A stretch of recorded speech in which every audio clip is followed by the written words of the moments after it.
আমার সাবিলা নূরকে নায়িকার মতো লাগে না, সেটা আমি অনেক আগেই বলেছিলাম। জি আপা, বুঝলাম সাবিলা নূরকে নায়িকার মতো লাগে না, আপনাকে কেমন লাগে? একটা কথা বলি, সাবিলা নূর তার লাইফের মধ্যে যতগুলা নাটক হিট করাইছে আপনি ততবার ক্যামেরার সামনেও আসেন নাই।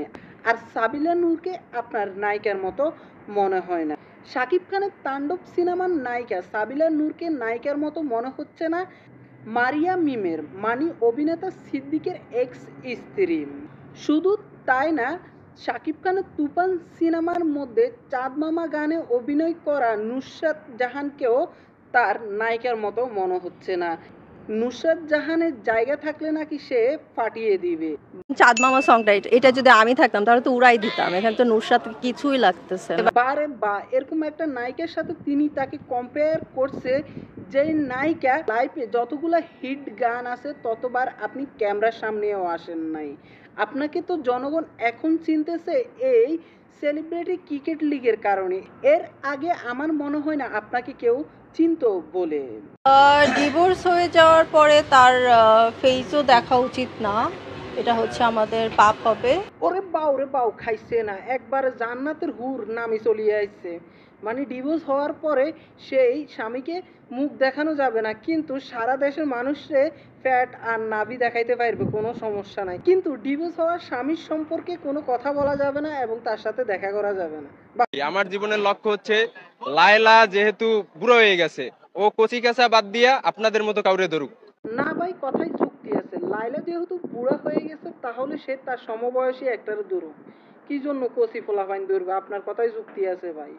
মামুন লায়লাকে নিয়ে অনেক ব্যবসা করছে, আমি লায়লাকে নিয়ে এমন ব্যবসা করতে চাই যেটা কেউ কোনো টিকটকার করে নাই। এটা হচ্ছে গিয়া টিকিট ব্যবসা। ভাই সবই বুঝলাম, কিন্তু টিকিট ব্যবসা এটা আবার কি ব্যবসা? এই ব্যবসা তো আমি বুঝি নাই। মামুন তো অনেক ব্যবসা করছে, বিউ ব্যবসা করছে, তারপরে সুগার মাম্বির ব্যবসা করছে, এগুলো সবই বুঝছি, কিন্তু টিকিট ব্যবসাটা কি এটা আমি বুঝি না ভাই। আমরা যদি কেউ বুঝি থাকেন একটু কমেন্ট বক্সের মধ্যে জানাই যাইবেন। সামান্য একটু খাবারের জন্য এরকম জানোয়ারের মতো এই আচরণটা করা উচিত হয়েছে কিনা আল্লাহ তোমার কাছে বিচার দিলাম। আজকে গায়ের জোর আছে বলে আমি অসহায় মানুষের উপরে এরকম নির্যাতন করে গিয়েছে, মানে দুমুঠো খাবার খেতে চেয়েছে। আমাদের সমাজের মধ্যে এরকম অহর লক্ষ লক্ষ মানুষের খাবার আমরা ডাস্টবিনে ফেলে দিই, কিন্তু এই অসহায় মানুষগুলো ঠিক মতো খেতে পারে না।